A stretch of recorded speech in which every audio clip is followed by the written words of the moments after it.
Today, let's talk about what the purpose behind Trump's tariffs is. As far as we know, it is not about tariffs. He has other agendas on his mind. Canada is very rich in scarce minerals, natural resources and water.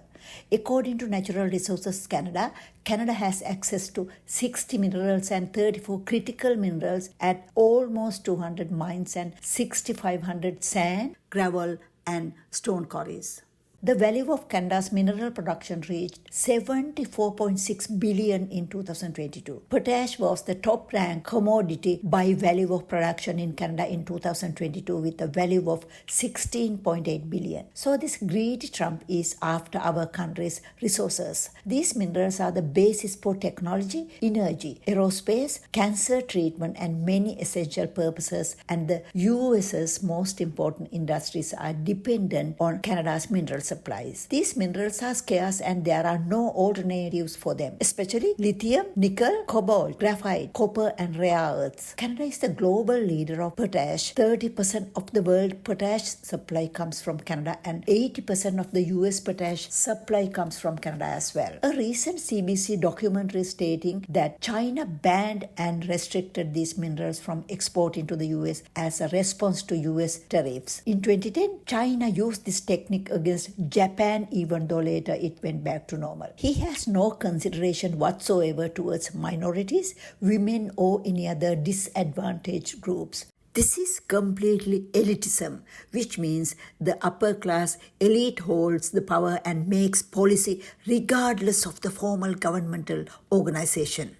That's what billionaire Trump believes in. J.D. Vance's mother-in-law helped create pilot course on race, ethnicity and gender in biology and medicine and served on the university's biological science diversity committee, which is called DEI, Diversity, Equity and Inclusion. She was very proud of her school's commitment to diversity, but her son-in-law, Vice President J.D. Vance, wants to end it nationwide. The Trump administration has attacked DEI on college campuses with particular zeal, threatening investigations, lawsuits, and cancelled federal funding. As a result, many corporations have ceased using hiring goals related to race, ethnicity, sex, or gender, among other policy changes related to DEI. Most US immigrant parents are extremely worried about their children's well-being. Trump's insanity is not stopping with tariffs, and now the Trump administration is considering issuing travel restrictions for the citizens of 43 countries divided into 3 separate groups. The first group of 10 countries, including Afghanistan, Iran, Syria, Cuba, and North Korea, among others, would be set for a full visa suspension. In the second group, 5 countries, Eritrea, Haiti, Laos, Myanmar, and South Sudan, would face partial suspensions that would impact tourist and student visas as well as other immigrant visas, with some exceptions. In the third group, a total of 26 countries, including Belarus, Pakistan, and Turkmenistan. This is total discrimination against developing nations. According to political economist